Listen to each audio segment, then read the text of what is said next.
Okay, let's unpack this.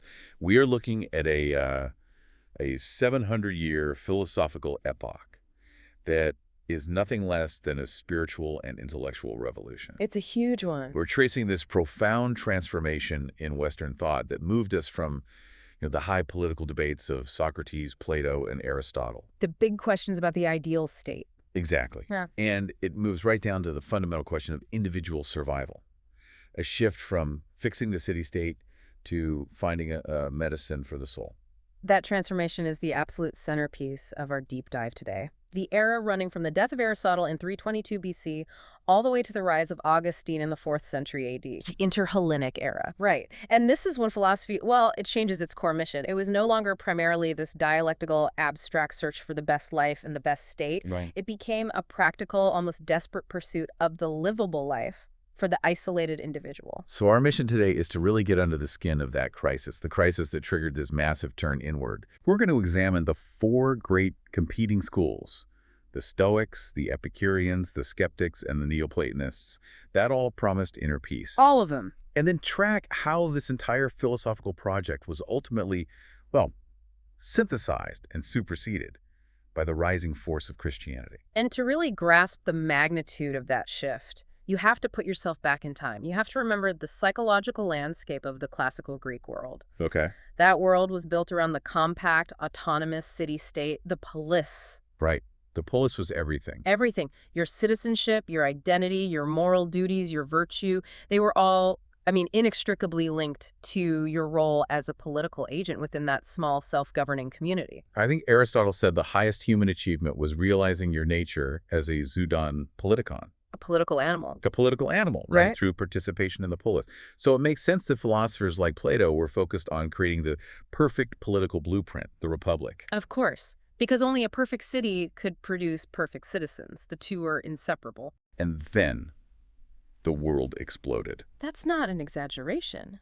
Alexander the Great's conquests, and critically, his death in 323 BC, shattered that stable, familiar paradigm almost overnight. The polis was just swallowed up. Swallowed up by these vast, impersonal Hellenistic monarchies ruled by his warring successors, the Diadochi. It was chaos. So suddenly you, the average person, you're not a citizen anymore who votes on laws and participates in government. Not at all. You're a subject. A subject in a massive churning empire whose political masters might be thousands of miles away and, frankly, utterly indifferent to your fate. The cozy scale of the polis gets replaced by I imagine, the terrifying vastness of the cosmopolis. And this creates a profound existential vacuum. Think about it. When the state fails to provide security or meaning or even a definable identity, all those grand political projects of the past start to seem Irrelevant, naive even. Exactly. The individual felt exposed, powerless, and completely alone in a frighteningly large world. So if I can't influence the empire, and the gods seem more and more distant, where do I find any kind of stability? The only thing left to govern is your internal life. That's it. Your own mind. This is what our sources call the radicalization of the Socratic turn. Socrates had already focused philosophy on human ethics, know thyself. But now it morphed into what they called a techno-to-be-you. The craft of living. The craft of living. Philosophy stopped being just dialectics and theory. It became therapy. It became a survival guide. The central question changed completely. It wasn't, what is the best form of government, or what is the ultimate nature of reality? No, it became one singular, pragmatic question. How can I live free from suffering? And it's amazing that all these different competing schools all converged on that single problem. This convergence on a single existential problem led to a universal shared goal. That goal, the new summum bonum, the highest good, was ataraxia. Ataraxia. Mhm. Unperturbedness, serenity, or just total peace of mind. It's so striking that whether you were a rigorous, duty-bound Stoic or a quiet, pleasure-seeking Epicurean, your ultimate aim was exactly the same. Which was escaping mental disturbance. Yeah. It truly speaks volumes about the level of anxiety and precarity in that era. When the external world is chaotic and overwhelming, the only viable philosophical goal is to construct an impregnable internal fortress. And what's fascinating, you pointed this out, is that the architects of these new fortresses weren't local Athenians trying to restore the old order. No, that's a crucial geopolitical nuance. They were immigrants which just reflects the truly global intellectual mixing pot that the Hellenistic world had become. A real cosmopolitan shift. Absolutely. Zeno, who founded Stoicism, was from Cyprus. Epicurus was from Samos. Plotinus, the grand unifier of Neoplatonism, was from Egypt. So this diversity brought in all these different perspectives. Different perspectives, maybe elements of Eastern thought, early encounters with Jewish or developing Christian ideas. It fostered a truly syncretistic environment, making philosophy incredibly adaptable and ready to address a global audience of subjects, not just local citizens. Which perfectly sets the stage for the first, and I think you could argue the most influential of these therapeutic schools. I think so. We have to start with the Stoics, the ones who tried to build that fortified worldview by accepting the universe's iron order. The Stoic citadel, that's a great way to put it. Founded by Zeno of Citium around 300 BC. And I just love that foundational story. Zeno starts as a merchant. He loses everything in a shipwreck. Everything. He washes up in Athens, wanders into a bookshop, reads about Socrates, and becomes a philosopher. He establishes his school at the Stoa Poikile, the painted porch. I mean, that biography seems to encode the entire philosophy. It absolutely does. Stoicism is a system built explicitly for resilience against catastrophic loss. Yeah. And it's a comprehensive framework. I mean, logic, physics, and ethics are all rigorously integrated. You can't separate them. You can't understand their ethics, how you should act, without first getting your head around their physics, how the world actually works. And their physics was that radical break from Plato we mentioned. Yeah. Plato had the dualism, the perfect, immaterial forms, separate from messy reality. The Stoics, Yeah.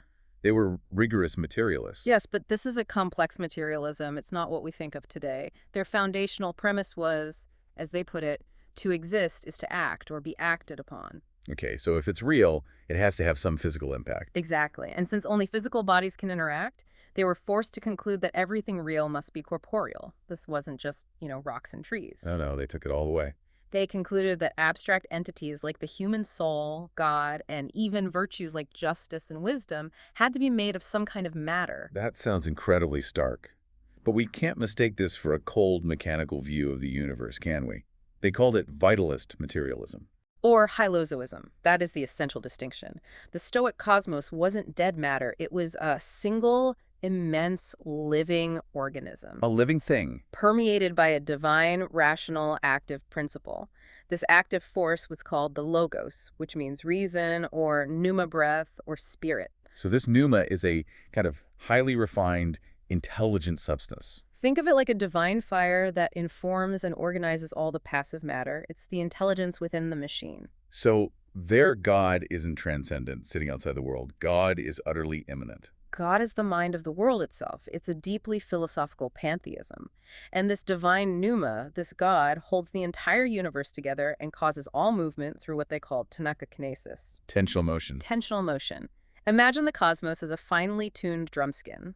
The logos is the tension holding it taut, making every single vibration, every event, perfectly rational and interconnected with every other event. And this is where the logic locks into the idea of fate. If the entire cosmos is one unified, rationally ordered organism, Held together by this constant tensional movement. then every event must be part of an unbreakable rational causal chain. Exactly. Nothing happens outside the rational will of this cosmic logos. This meant the Stoic universe was governed by strict, comprehensive fate, or hymarmono. And the Stoics just accepted this. Man cannot determine his own fate. They leaned into it. But this immediately raises the central challenge, doesn't it? If everything is predetermined by this cosmic superbrain, how is moral responsibility even possible? The classic problem. If Zeno's shipwreck was fated, why should we praise Zeno for his virtuous response?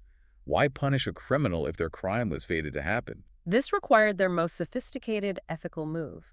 And it is the absolute cornerstone of Stoic practice, the compatibilist solution, famously known as the dichotomy of control. So they didn't try to change fate. Couldn't. They simply tried to define the one single patch of ground where human freedom could actually exist. Okay, so let's detail this dichotomy.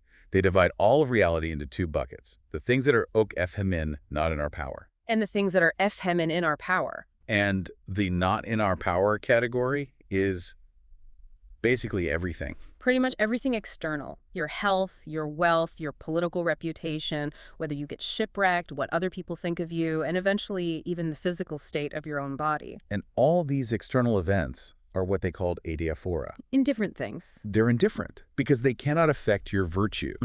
And virtue, the only true good, resides exclusively in the internal realm. That's right.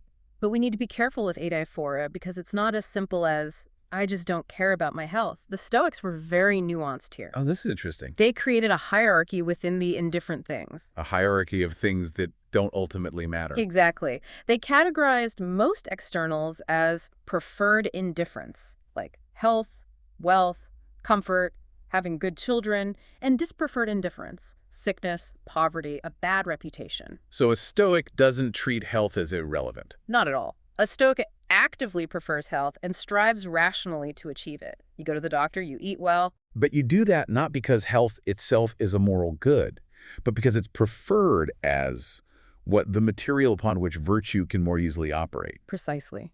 If you are healthy, you can perform your duties to your family and society more easily. The absolute key is that attaining or losing a preferred indifferent does not affect your moral worth one bit. So you're free because your goal isn't the health itself. No. It's the act of striving virtuously, which is entirely est homin. It's in your power. That is the core of the psychological fortress. It's where your freedom lies. It's in your opinions, your desires, your aversion, your internal assent, your intention. You control how you choose to frame the external event. You can't stop the cart, but you decide how you react to being tied to it. And that brings us to the famous analogy, which is just perfect. The dog tied to the cart. Right. The cart is fate. It's going to move regardless of the dog's wishes. Freedom is the dog choosing to run willingly alongside the cart, aligning its internal will with that external necessity. But if it resists, if it digs in its heels, It gets dragged. And that dragging, that's misery.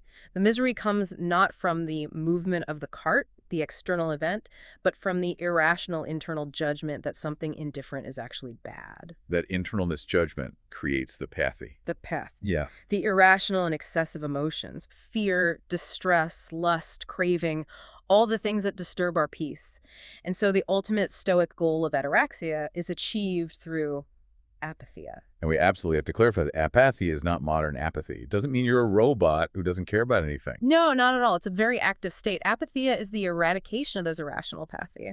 When you correctly classify externals as indifferent, you neutralize the power of those passions. You can feel concern, you can feel joy, but you are not overwhelmed by them. So you accept your duty, you face fate with serenity, and you become imperturbable. That's the ideal. And it's all grounded in that idea you mentioned, the apospasma. The divine spark. The fragment of the universal logos that is inside every single human being. This is what made Stoicism so revolutionary. It's the foundation for their cosmopolitanism. It's true universal human equality.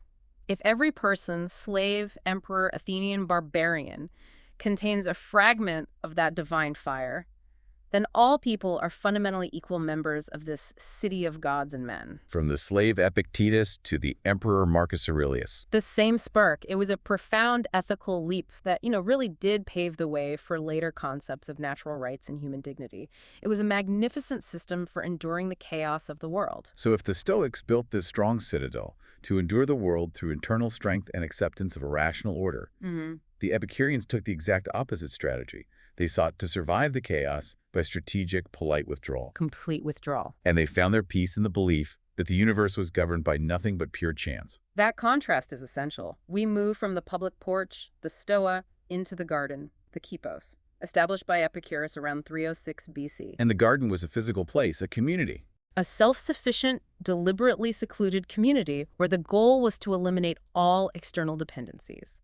It was a complete countercultural movement, and it was all based on physical atomism, which they used to support a radically simplified, refined, ethical hedonism. Right, and that word hedonism is what trips most people up, because Epicurus spent a huge amount of time defining his system against the crude hedonists. Specifically the Cyrenaic school, led by Aristippus. Who were all about chasing. What? Intense pleasure right now? High-intensity, immediate kinetic pleasure, immediate satisfaction, luxury, sensory overload. Epicurus saw the profound and destructive hedonistic paradox inherent in that whole pursuit. The paradox being that the direct obsessive pursuit of intense stimulation is inherently unstable and ultimately self-defeating. Precisely. You become a slave to the need for that intensity. If you fail to achieve the next rush, you suffer frustration. If you succeed, the pleasure is instantly replaced by an anxious void or boredom or the physical backlash, the classic hangover effect. The anxiety of maintaining that high intensity destroys any chance at quiet joy in the present moment. Exactly. So he redefined the goal entirely. The highest good wasn't kinetic pleasure, the unstable process of satisfying a desire, like the process of eating when you're hungry. Right. The highest good was static pleasure. Catastematic pleasure. Yes, and this is the state of perfect equilibrium. And it's defined entirely by absence.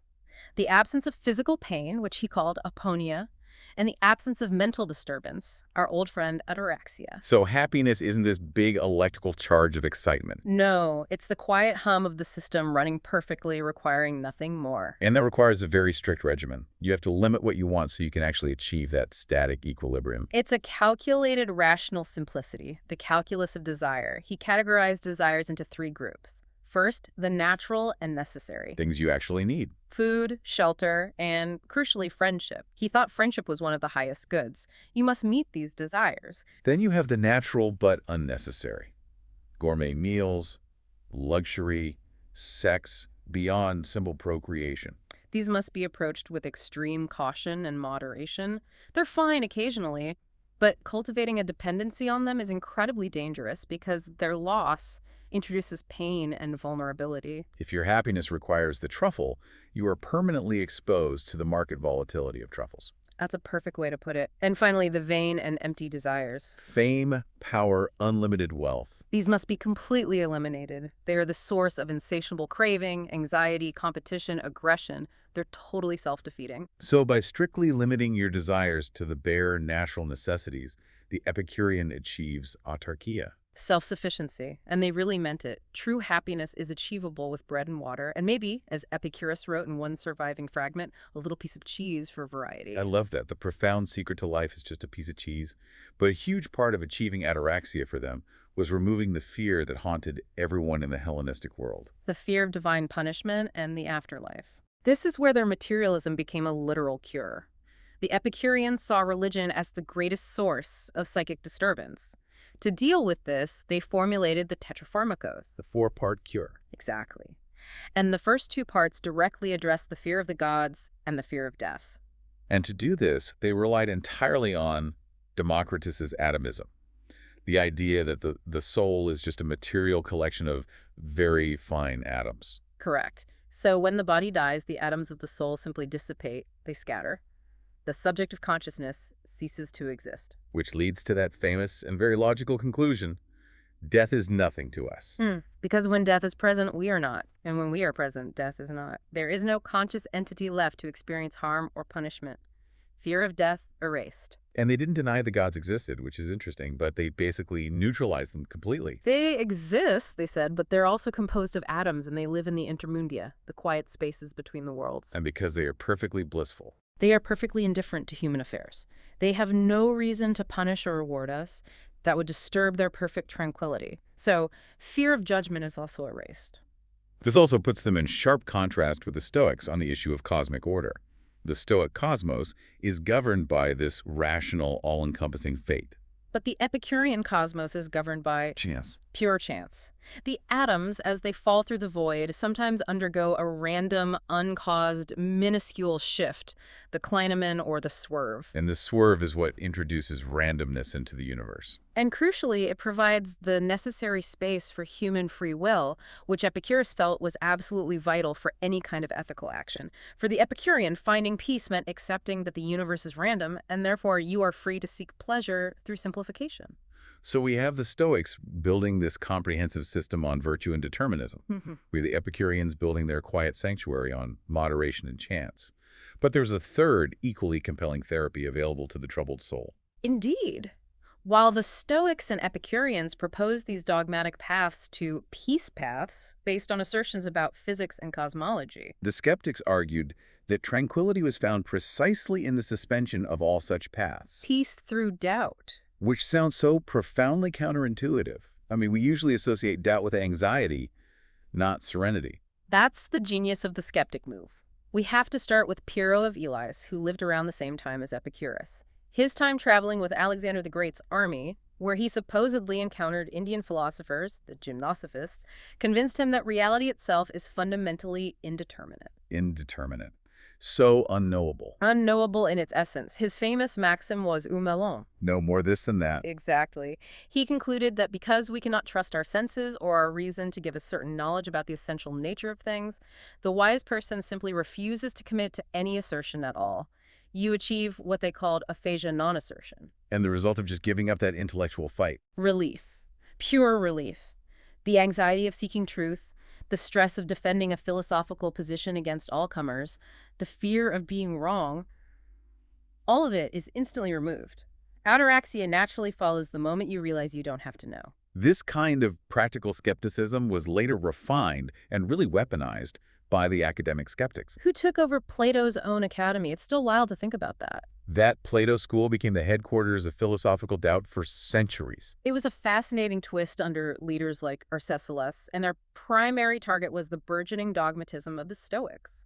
Zeno had claimed that truth was accessible through cognitive impressions, sense experiences so clear and distinct that they compelled your assent. And the academics were determined to show that for every one of those impressions, you could mount an equally compelling counter-impression. Which forces the student into apatia. The suspension of assent. The academic skeptics were mainly concerned with winning arguments and dismantling competing claims. But the comprehensive, systematized approach that we still study today came much later. With Sextus Empiricus. In the late 2nd, early 3rd century AD, who codified the whole Pyrrhonian tradition. His outlines of Pyrrhonism is what gave us the ultimate toolbox of doubt. And to really force this epiche, this suspension of judgment, he and his predecessors developed these really sophisticated methods, like the 5 modes of Agrippa. We can't just gloss over those. No, absolutely not. The modes are the engine of skepticism. They are 5 lines of argument designed to show that no assertion can ever be logically justified, forcing you to suspend judgment. Okay, so what were these 5 intellectual roadblocks? Well, you have dispute, which just notes that for any question, there are always equally plausible, unresolvable disagreements. Okay, that's simple enough. Then there's relativity, which highlights that all observation is dependent on the observer and the context, so we never know the object's true nature, only how it appears to us. And infinite regress, where any alleged proof must itself be proven, leading to this endless chain of demands for justification. And the final 2 close the trap, don't they? They really do. The 4th is assumption, where the dogmatist is finally forced to stop the regress by just arbitrarily assuming a starting point, which is an intellectual weakness. And the 5th is circularity, where the justification for the claim relies on the claim itself being true. And Sextus showed that every dogmatic claim from a Stoic, from an Epicurean, falls into one of these 5 traps. Every single one. So if you are a rigorous thinker, these modes compel you to realize that certainty is impossible. Which inevitably leads to the question that always hangs over the skeptic. If you believe nothing, how do you manage to cross the street? Or eat food? Or obey the law? How do you live?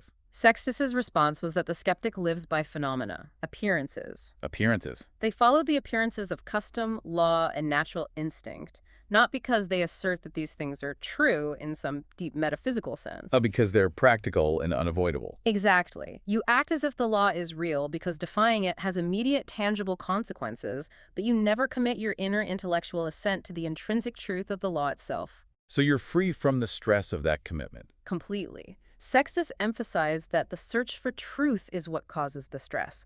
The moment the skeptic realizes the impossibility of that search, the tranquility they were looking for appears instantly as a shadow follows a body.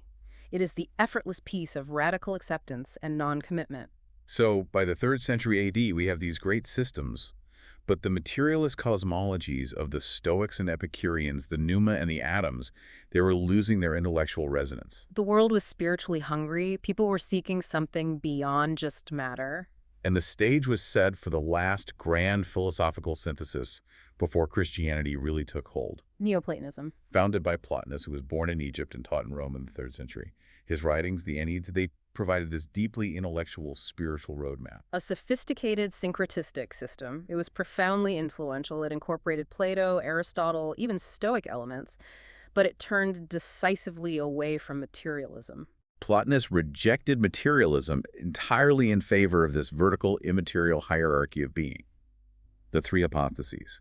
This was a direct metaphysical challenge to the immanent God of the Stoics. A huge challenge. At the very apex, beyond all comprehension and description, is the One, Tehen. It is totally transcendent, the absolutely simple source of all reality. Beyond even the category of being, it simply is, in its infinite perfection. You can't even really say it is. Not really. Any word you use limits it. The next level down, the first emanation from the One is the intellect, or nous. And that's where complexity first appears. Nous contains the Platonic forms, the blueprints, the perfect patterns for everything that exists. And the final hypostasis is the soul, psyche, which acts as this intermediary, bridging the perfect intellectual realm with the flawed, mutable material world. The process by which reality flows from the one emanation is critical to get your head around here. This isn't creation in the sense of a conscious God designing and willing the world into existence. That is the philosophical distinction that separates Neoplatonism from later theologies. Emanation is non-volitional. It's not a choice. So reality flows out of the one. How? By necessity, like light flowing from the sun or heat radiating from a fire. The one doesn't exert effort. Its sheer overflowing perfection causes the subsequent levels of reality to appear. And the source is not diminished in the process. The light is cast, but the sun remained undiminished. Precisely. And the further removed you are from the source, the less perfect the reality becomes. The material world, being maximally distant from the one, is therefore the least perfect. But, and this is key, it is not intrinsically evil. And this framework wasn't just interesting theory, it had to offer a path to salvation. The Neoplatonic quest was fundamentally soteriological. Absolutely. While Christianity was beginning to offer salvation through a descending, intervening God, Plotinus offered auto-salvation. Self-salvation. A path for the soul to purify itself and return to the source. A process called henosis, union with the One. And that union required intense intellectual effort and moral purification, reversing the soul's perceived fall into the material realm. It was salvation through philosophy. And importantly, Plotinus actively engaged with the rival spiritual movements of his time, particularly the Gnostics. He was vehemently opposed to their idea that the material cosmos was created by a lesser evil deity. Because for Plotinus, since the cosmos flows from the good one, it has to be fundamentally good. Right. Its only issue is its lack of perfection due to its distance from the source. So the return was achieved through disciplined intellect, not secret knowledge or external ritual. Neoplatonism really provided the final and most sophisticated pagan spiritual alternative. Which brings us to the pivotal historical moment. We have these four incredibly powerful, detailed, and widespread philosophical traditions: Stoicism, Epicureanism, skepticism, Neoplatonism, all promising ataraxia and an answer to the anxiety of the isolated soul. So how did Christianity, and what our sources describe as an amazingly short span of time, manage to displace them all? It's one of the great historical questions. And the answer, I think, lies in the mechanics of displacement. Strategic assimilation coupled with a definitive rejection of the ultimate premise. The premise being that peace could be achieved through human effort alone. Exactly. Christianity absorbed the structural architecture of these systems, but provided, for many people, superior existential answers. Okay, let's start with Stoicism. It seems to have provided the most fertile ground for assimilation. Without a doubt. Christianity effectively adopted Stoic universalism. The Stoic cosmopolis, that universal city of gods and men bound by the Logos, was so easily reinterpreted as the Christian kingdom of God. And the ethics. The rigorous Stoic emphasis on duty, virtue, and rational control became foundational to Christian ethics. And that powerful metaphysical concept of the divine spark, the fragment of the Logos in every human. That was absorbed and elevated into the imago Dei, the image of God. This gave Christianity a ready-made, powerful justification for universal dignity, reinforcing that everyone, slave or free, possessed inherent spiritual worth. But the real genius, it seems, was replacing the impersonal forces with personal ones. It made the cosmos emotionally accessible. That's the critical contrast. The impersonal, rigid fate of the Stoics was replaced by a personal, loving, and benevolent providence. So you weren't submitting to an iron chain of necessity. You were submitting to the conscious, wise will of a father figure. And the impersonal logos, the abstract reason permeating matter, was replaced by the incarnate word Jesus. Christianity personalized the rational order. It offered warmth, where the Stoic citadel often offered only cold comfort and resignation. Exactly. And even Epicurean practices found strange echoes. I mean, while Christianity obviously rejected the atheism and the mortality of the soul, Right. the communal withdrawal, the emphasis on brotherhood and simplicity championed by Epicurus, those were later mirrored in the structure and ethos of early Christian monastic communities. Seeking tranquility away from worldly disturbance. Now, it's the same impulse. But the most profound intellectual integration was with Neoplatonism. The Church Fathers essentially used Plotinus's metaphysical toolkit to organize and articulate Christian theology. The debt is immense. Huge. Concepts like the immateriality of God, the hierarchy of being, and the definition of evil as a privation of good. Not a substance, but just an absence. Like darkness is the absence of light. That's all from Neoplatonic thought. It gave Christian doctrine the intellectual rigor it needed to compete on the world stage. And the figure who just embodies this entire transition is Augustine of Hippo. Lived from 354 to 430 AD, he's the perfect bridge. A philosopher who became a theologian, a former Manichaean who read Plotinus. His Confessions is the ultimate record of this hinge point in history. I mean, in Book 7, he recounts his intellectual liberation. He does. He states that reading the books of the Platonists, Enneads, is what helped him overcome his Manichaean error of thinking God was some kind of physical body. Plotinus taught him that God was immaterial spirit. It was the intellectual framework he needed to finally accept Christian concepts. But the synthesis wasn't a full endorsement. Augustine's final critique of Neoplatonism is the definitive nail in the coffin of the ancient quest for ataraxia through self-effort. He criticized what he called superbia. Intellectual pride. Yes. And this is the core philosophical distinction. Augustine conceded that Plotinus showed him the ultimate vision, the intellectual vision of the one, the promised land. But he says the philosophical path lacked the means to actually reach it.